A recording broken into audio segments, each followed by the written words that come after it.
27 फरवरी 2002 एक ऐसा दिन जिसने गुजरात का इतिहास ही बदल कर रख दिया था। जी हाँ, मैं बात कर रहा हूँ गोधरा कांड की। फरवरी 2002 विश्व हिंदू परिषद अयोध्या राम जन्मभूमि पर 100 दिन का पूर्ण आहुति महायज्ञ करवाती है। इस यज्ञ में देश के अलग अलग जगह से हजारों लोग सेवा करने और यज्ञ का हिस्सा बनने के लिए आते हैं। 22 फरवरी के दिन गुजरात के अहमदाबाद से करीब 1700 से ज्यादा कर सेवक महायज्ञ का हिस्सा बनने अयोध्या पहुँचते हैं। यज्ञ समाप्त होने के दूसरे ही दिन यानी कि 26 फरवरी के दिन सारे कर सेवक अपने घर जाने के लिए साबरमती एक्सप्रेस में बैठ जाते हैं। ट्रेन गुजरात के दाहोद स्टेशन पर आकर रुकती है 27 फरवरी 2002 की सुबह करीब 6:30 पर। ट्रेन दाहोद से निकलती है और आगे रुकती है अपने दूसरे स्टेशन गोधरा पर। अब यहाँ तक तो सब कुछ ठीक ही चल रहा था, लेकिन जैसे ही ट्रेन अहमदाबाद जाने के लिए रवाना होती है, ट्रेन की चेन को कई बार रास्ते में खींचा जाता है और ट्रेन को रोक दिया जाता है। ट्रेन के रुकते ही करीब 2000 से ज्यादा लोग ट्रेन के कोच S5 और S6 पर पत्थर मारने लगते हैं और थोड़ी देर बाद इन दोनों ही कोच को पेट्रोल डालकर जला दिया जाता है। लेकिन यह तो सिर्फ शुरुआत थी, क्योंकि इस हादसे के बाद पूरा गुजरात बदले की आग में जल उठा। ट्रेन हादसे में 59 लोगों की ही मौत होती है, लेकिन इस हादसे के बाद हुए दंगों में 850 से भी ज्यादा लोग अपनी जान गंवा देते हैं। गोधरा कांड के बारे में कई लोगों का कहना है कि यह इंसिडेंट पॉलिटिक्स की वजह से हुआ था। वही कुछ लोगों का कहना है कि इस इंसिडेंट के पीछे एक चाय वाले का हाथ था, जिसे गोधरा स्टेशन पर ट्रेन में ही नहीं चढ़ने दिया गया था। तो क्या है गोधरा ट्रेन के चलने का असली रीजन? आइए जानते हैं आज के हमारे इस वीडियो में।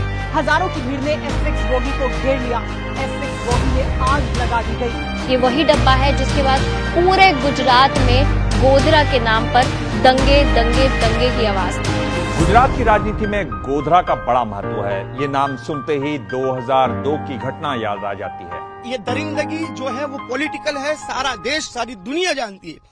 सबसे पहले तो आप यह जान लीजिए कि इन लोगों ने सिर्फ बोगी नंबर S5 और S6 को ही क्यों टारगेट किया। लोगों के मुताबिक इन दोनों ही कोच में सबसे ज्यादा कर सेवक बैठे हुए थे, इसलिए भीड़ ने इन दोनों ही कोच को टारगेट किया था। लेकिन असली कारण आगे हम जानने वाले हैं वीडियो में। ट्रेन में जब आग रोक दी जाती है, तब विश्व हिंदू परिषद यानी कि VHP मरे हुए लोगों की डेड बॉडियों को खुली गाड़ियों में रखकर सिविल हॉस्पिटल ले जाती है। जब VHP इन कर सेवक को ले जा रहे थे, तब कई लोग इंसिडेंट को लाइव दिखा रहे थे। इंसिडेंट की लाइव न्यूज को देख के अब तक तो सबको पता चल गया था कि ट्रेन में आग लगी है, लेकिन किसके कारण लगी है और किसने लगाई है इसके बारे में किसी को नहीं पता था। लेकिन जैसे ही लोगों को इस हादसे के बारे में पता चलता है, तो गुजरात में सूरत, वडोदरा, गांधीनगर, नरोड़ा और जगह जगह पर दंगे होने लगते हैं। नरोड़ा पाटिया एक ऐसी जगह जहाँ पर ज्यादातर लोग मुस्लिम कम्युनिटी के रहते हैं। 28 फरवरी सुबह के 9 बजे करीब 5000 से ज्यादा लोग नरोड़ा में रहने वाले सभी लोगों को अपने घरों से बाहर निकालकर मारने लगते हैं। इस भीड़ के पास लोगों को मारने के लिए हथियार कहाँ से आए थे, इस बात का पता आज तक किसी को भी नहीं चल सका है। इस एक इवेंट में 97 मुस्लिम को बड़ी ही बेहरे में से मार दिया जाता है। इस प्लान के मास्टरमाइंड बाबू बजरंगी को पुलिस गिरफ्तार कर लेती है। बाबू बजरंगी ने खुलेआम कह दिया कि गवर्नमेंट ने हमें पूरा सपोर्ट दिया था इस प्लान को अंजाम देने के लिए।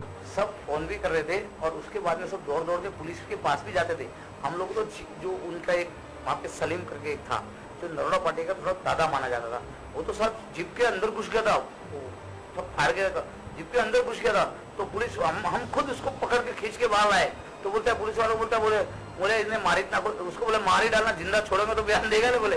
इन दंगों में करीब 790 मुस्लिम, 254 हिंदू और गोधरा ट्रेन में 59 लोगों को मिलाकर करीब 1100 से ज्यादा लोगों की मौत हो जाती है। 1 मार्च 2002 वडोदरा की एक बेकरी में 14 लोग छुपे हुए होते हैं, जो वही बेकरी में काम करते थे, जिसमें 11 लोग मुस्लिम और 3 लोग हिंदू होते हैं। इन 14 के 14 लोगों को बेकरी में आग लगाकर मार दिया जाता है। इन हादसों की इन्वेस्टिगेशन करने के लिए सरकार नानावती कम्युनिटी को हायर करते हैं। नानावटी कम्युनिटी के लीडिंग ऑफिसर थे GT नानावटी, जो एक टाइम पे सुप्रीम कोर्ट के जज भी रह चुके थे। आग लगने के बारे में सबसे ज्यादा चर्चा में रहती 2 थियरीज है। पहली थियरी यह है कि जब दाहोद स्टेशन पर ट्रेन रुकी हुई थी, तब एक मुस्लिम चाय वाला ट्रेन के कोच S5 में चढ़ने की कोशिश करता है, लेकिन कर सेवक उस चाय वाले को डिब्बे में अंदर नहीं आने देते और उससे जय श्री राम का नारा लगवाने के लिए कहते हैं। इस बात से भड़ककर वो आदमी अपने लोगों को कॉल कर देता है और जैसे ही ट्रेन गोधरा स्टेशन से निकलती है, तब ये लोग ट्रेन पर हमला कर देते हैं और दोनों ही कोच को आग लगा देते हैं। दूसरी थियरी कुछ इस तरह की है कि जब गोधरा कांड के मास्टरमाइंड बाबू बजरंगी को अरेस्ट किया जाता है, तब वो गवर्नमेंट के साथ पुलिस के बारे में भी यह कहता है कि पुलिस ने भी हमें पूरी मदद की थी। लेकिन जब GT नानावटी ने इन्वेस्टिगेशन की, तब उन्होंने सारे ही गवर्नमेंट के लोगों को बिना पूछताछ के ही निर्दोष साबित कर दिया। नानावटी कम्युनिटी 1500 से ज्यादा पेज की अपनी रिपोर्ट जारी करते हैं, जिसमें VHP, बजरंग दल और CM नरेंद्र मोदी को क्लीन चिट दे दी जाती है। ये सारी बातें तो रिपोर्ट के अंदर की है, लेकिन आज करीब 21 साल के बाद भी किसी को ये पता नहीं चल सका है कि आग किसने लगाई थी और क्यों लगाई गई थी। आपको कौन सी थियरी सच्ची लगती है? कमेंट करके जरूर बताएं।